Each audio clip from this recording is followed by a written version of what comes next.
In today's tutorial, we're going to be using geometry nodes to create this particular modern loop that can be used in the background of showcase reels or any application of your choosing. But with that, let's learn the tips and tricks to create this particular video. In our default scene, we'll bring our cursor to the junction of these two windows, click and drag to create a new window, and then change it from the 3D viewport to the geometry node editor. Then we'll press this plus button to create a new geometry node tree, zoom in, select the group input, and tap X to delete it. Now we'll press Shift A and search for a grid node and plug the mesh into the group output, and this is going to be the basis on which we're going to instance all of our rings. So first off, we'd want to increase the size of the grid, so I'll increase the X and the Y to something like 5 and we'll leave it as is. Then I want to actually distribute some points within the face, so I'll press Shift A and search for a distribute points on faces node, plug that in after the grid, and I'll change this from random to poise on disk and just increase the distance min till we get a distribution that we're happy with. So I think a distance min of 1.2 is good enough for me. But now I want these points to not be on the same plane and I want them to actually shift up randomly. Now you could have done this using a volume node, but I find this to be much easier on the laptop. So I'll search for a set position node, plug that in after the distribute points on faces, and you also get more control this way. And for the actual offset, we'll use a noise texture. So press Shift and search for a noise texture. And you could directly plug the color into the offset, but there are a lot of problems. The first thing is that it directly shifts up by 0.5 and the actual variation is not too much. So to fix all of that, we can start off by searching for a vector math node, plugging that in right after the noise texture and changing this from add to subtract and subtracting 0.5 on all of the axes, which brings it back down to where it was, after which we can enhance the effect of the noise by pressing Shift D on this vector math node and plugging that right after the first subtract node, and this time changing it from subtract to scale and just increasing this scale value by quite the amount. Now if you actually look at the way this thing is scaling, it's actually moving on all of the axes, which of course could be what you want, but if you don't want it to move on all of the axes, you can press Shift A and search for a combine XYZ node, plug that in over here and take this vector and change it from the X to the Z so that it moves only up and down. Now if you actually increase the scale, you see they only move on the vertical axis and they remain within that 5x5 grid that you created. No matter how high you increase the scale, the vertical displacement will change, but overall it stays within the 5x5 grid. If you remove this combine XYZ and you directly plug this in, we can also do that by just selecting it and tapping M with node wrangler switched on. You can see it goes way outside the grid and you might not like it. So let's unmute the combine XYZ and just reduce the scale back to something that seems better, and maybe I'll go with the scale of 15. Now on each of these points, I want to instance a ring which is going to rotate. So we're going to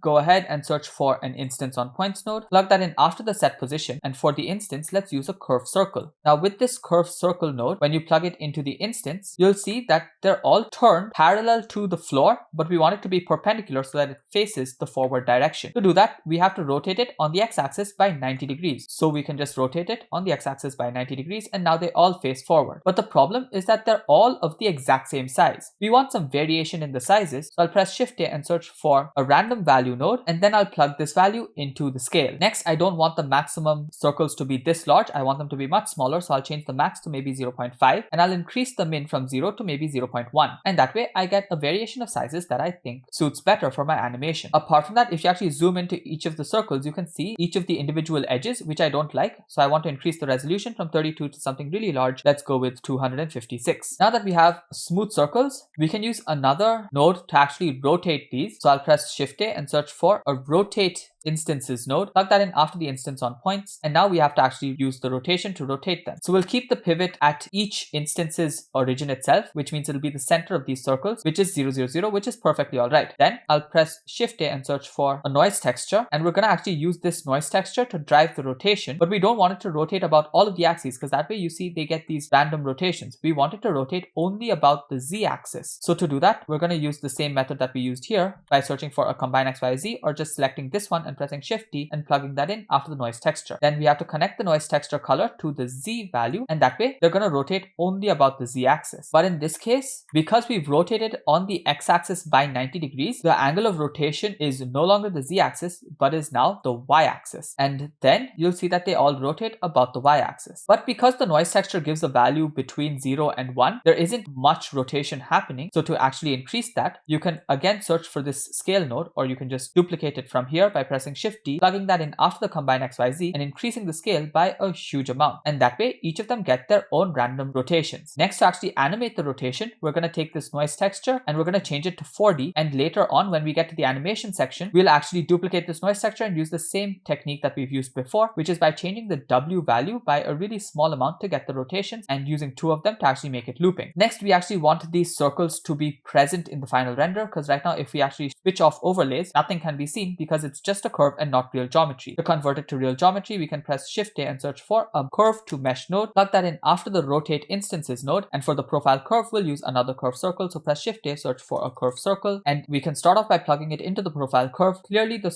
radius was way too large, so we'll reduce the radius to something like 0.1 and we'll leave it as is. Next, we need the actual threads from which these circles are actually hanging, and for that we'll use another node tree that will join into this one using a join geometry node, so that we can have both the circles or the loops and the threads. So for the threads, on these same points that we created over here, we want to instance the threads. So we're going to take this instance on points node and just duplicate it by pressing Shift D, and we want to reset all the values. So to reset values on a node, you can actually just press backspace and it gets reset back to the defaults. Now we can take this geometry from the set position of the points. Remember, the output of this are all of the points on which we instance the hoops. So let's plug that into the points, and for the instance, let's search for a curve line and simply plug this curve into the instance. Now to see it, let's take this instance from here and plug that into the join geometry. Now if you look at each of the curves, they're starting from the center because we have the start position as 0, 0, 0, which, as I explained before, is the center of the circle, and the end position is 1 meter on the z-axis. So now we don't want these to actually start from this center. We want it to start from just above the ring, and we already have the information of the radius of the ring because we scaled each circle down by a random value. And because the radius was 1, whatever we scale it down by, whichever number we multiply it by, becomes the new radius. So that's why this output is actually the radius, and if we shift this line up by this value that comes out from the random value, they should go to the tip or the top of every single one of the hoops. But remember, we want to actually change the position on only the z-axis. I'll press Shift A, search for a set position node, plug that in after this instance on points, and for the offset, since I want it only on the z-axis, I'll have to search for a combine XYZ node, plug this vector into the offset, and for the z, I can plug that into the random value node over here. And that way we can see that all of them come to the top. However, there's another issue, which is if we were to frame all of these within the camera, they're clearly not going to reach the top. So we have to extend this far beyond the camera. To do that, we can simply change this end value from 1 to a very high number, and there we have it. However, there are a few other techniques that I'd really like to teach in case you require them in other scenarios. So the first thing is we'll change this back to 1, and now we actually want to find the tip and move them higher. For that, we can search for another set position node, and this time search for a curve tip node, take the tip selection and plug that into the selection. And now if we change the z value, we won't get any change because right now these are single instances and we don't have control over the tip and the base, or any of the points if there were more than 1 point. Remember, right now the curve line just gives a start and an end, and there are no points in between. So to actually get control over the individual points, we have to realize instances. So we search for a realize instances node, and now we have control over the tip, and instantly we can move the z value higher and get the same result. Now suppose we didn't have the curve tip node. There's another technique that's worth learning, which is knowing that each curve consists of 2 points and the indices of the points go 0, 1 for one single curve, and then the next curve gets an index of 2, 3, 4, 5, 6, 7, and so on and so forth. So we can actually use the indices to do the same thing. Let's get rid of this curve tip node, search for an index node, and we have to compare if the index is even or odd. To check if an index is even or odd, we can search for a math function and convert it to modulo. So modulo gives the remainder after division. So if we divide anything by 2 and the remainder is 0, that means it is an even number. So let's plug this index into the first value, divide it by 2, find the modulus, which is the remainder, and then we have to compare whether that remainder was 0 or not. So let's use a compare node, change this from float to integer, because remember, indices are integers and even 0 is an integer. So we're going to use integer, and we're going to check equal, and we're going to plug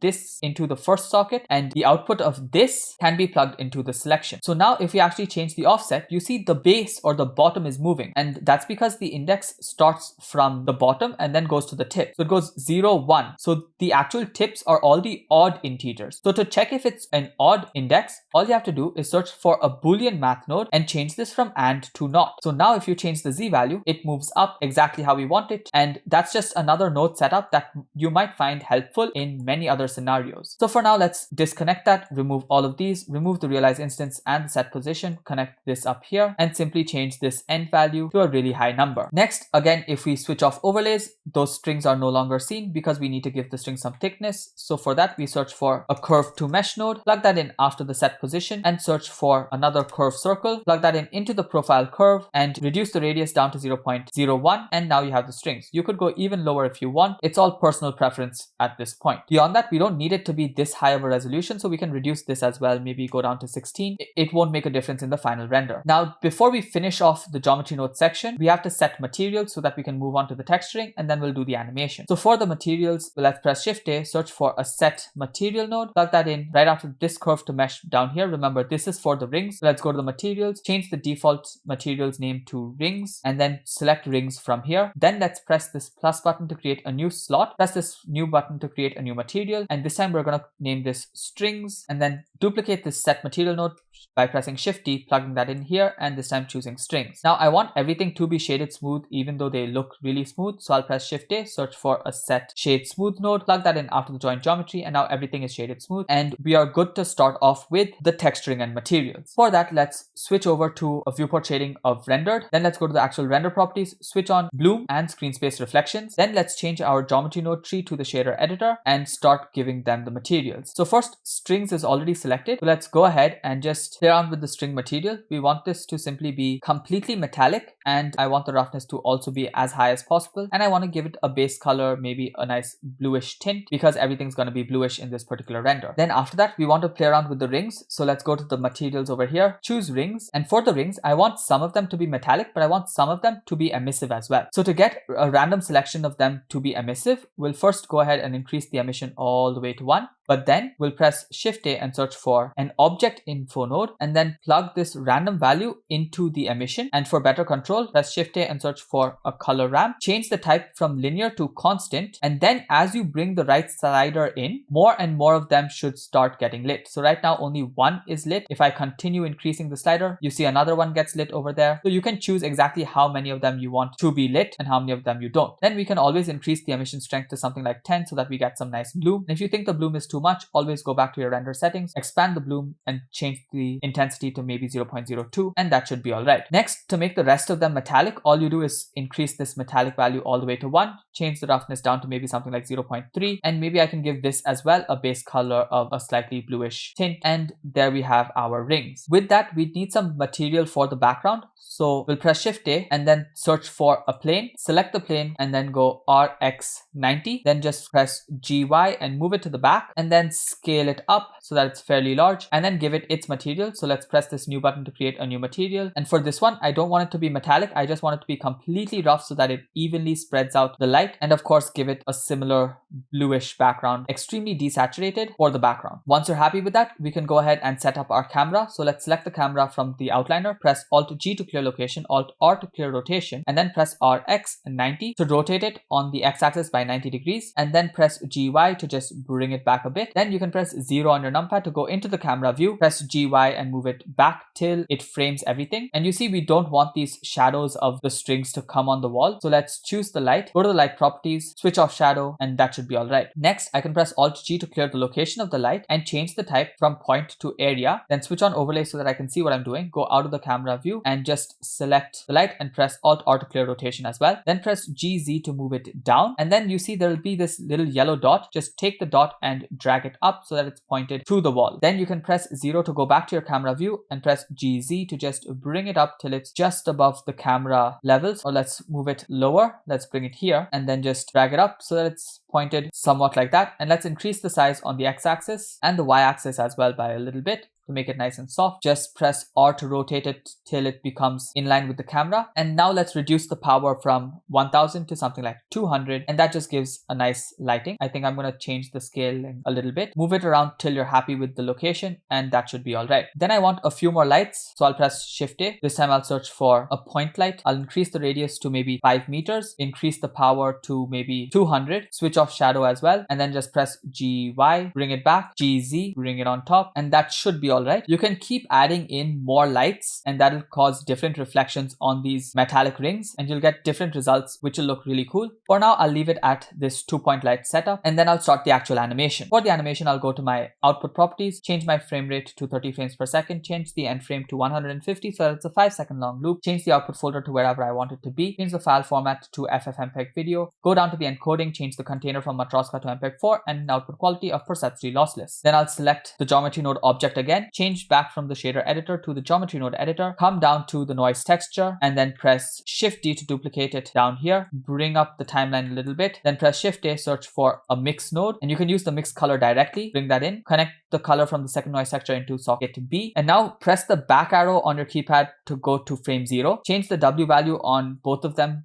to 0, or maybe you could change it to whatever you want, to be honest, as long as they're the same and you know what you're doing in the next few steps. If you don't understand it, then just keep it at 0 and 0, then tap I while hovering over the W, change the factor all the way to 0 and tap I, and then go down to this next noise texture, hover over the W and tap I. Change the W value to something, maybe let's say 0.1 on the bottom socket, and then tap I. Then go to frame 150, change the bottom socket to 0, tap I, change this factor all the way to 1 and tap I, and for this noise texture, just change it to the negative value of whatever the original W value was on the second noise texture. So in my case, it was 0.1, so it's going to be minus 0.1 in this top socket, and then I'll tap I. Then I'll shift select all 3 of the nodes, come down here, press T, linear. And now if you play it, they should be rotating. Now it might be rotating too fast, and in case it's rotating too fast, all you have to do is go back to frame 0, change this W value from 0.1 to maybe something smaller, let's say 0.02, and then tap I, then come to the end frame, change this value to minus 0.02 I, and then play the animation, and now it should rotate much slower than what it was rotating before. So play around with that W value to get the type of rotation that you want, and then once you're happy with it, you can change all of your final touches by going to your render properties, going down to color management, changing the view transform to whatever you want. You could go with standard, you could stay in filmic, you can change the look to high contrast, you can always increase the exposure to make it a lot brighter, you can decrease gamma to make it darker as well. So it's really up to you and how you want to experiment with this to get the exact lighting that you want. But once you're done with all of that, all you have to do is press render animation. With that, you'll get something that looks like this, and you can use it wherever you choose. Of course, the same type of animation could be done with any other object. It doesn't necessarily have to be rings. You could as well have your products hanging. You could have cubes, Suzanne, anything that you fancy. Thank you so much for watching, because the watch time really helps me. And if you liked this video, be sure to check out other videos on my channel, because I post videos every single day, and I'm sure you'll find something or the other that will help you out and teach you a few tips and tricks about Blender that you might have not known before. Until the next video comes out, keep creating and stay creative.